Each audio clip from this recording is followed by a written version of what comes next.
This is Pastor Anthony here, and we are continuing our discussion on the third part of spiritual warfare. And today, the question that we're going to be answering is, who is our greatest preacher?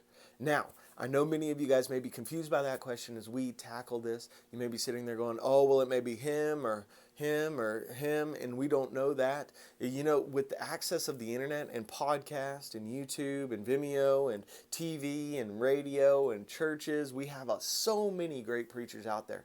But I'm going to say this. The best and greatest preacher in your life is the one you listen to the most. And that, in most cases, is going to always be you. Now, if you think about that for a second, we're always speaking messages into our lives. And when we look at these messages, they're going to be one of two things. You're either going to be a challenging preacher or a champion preacher. Now, the challenging preacher is going to be the person who speaks to themselves and they're constantly questioning what has happened. Why did you say this? Why did you do this thing? Man, that wasn't a good decision. I'm going to challenge that in your life. And we constantly challenge our pasts in that way. That's a very dangerous thing, especially in spiritual warfare, because what it does is it stops the momentum. It stops what you're doing and where you're going. On the flip side of that, the kind of preacher or message sender that we want to be in our lives is going to be the champion, the cheerleader in our lives, the ones who go, man, you did a great job. You did awesome. That was so good. You killed it. You nailed it. Great job. Keep going. And that's what you need in a time of spiritual warfare. You got to really pay attention to how you're speaking to yourself. Now, some of you guys may be going, okay, Pastor Anthony, where are you pulling all this from? Where are you getting this? Where is this coming from in the text? Well, let me just confess to you for a moment.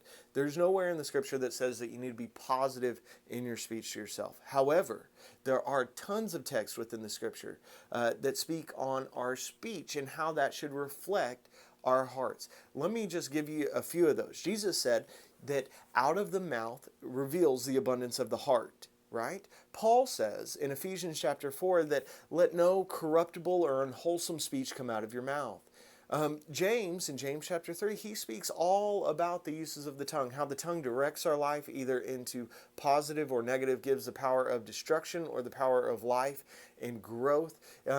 All of these texts, as we look at them, they are great texts about speaking truth and speaking positivity into our lives. Now, I'm going to tell you that many of us, we think of these words and this speech as being an external thing. But I will tell you that they can also be reflected internally. They can mean something for us internally as well. You know, my wife was at home watching The Help the other day, and I saw a really powerful illustration of this.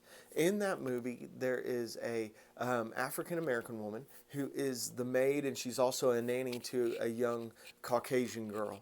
And one of the things that happens there is this nanny, she is constantly speaking into this little girl's life. And she is having her repeat this saying to her. She says, you are smart, you are beautiful, you are important. And she says it over and over. She makes this girl repeat it. You're smart, you're beautiful, you're important.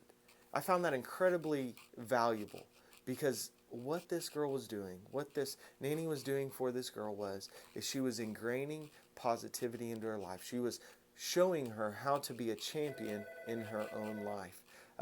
As we conclude this, guys, I want to just challenge you to be a champion in your own life, to be excited for what the Lord is doing, to be excited for what God is using you for, and to take the baton and keep running with it. It's good.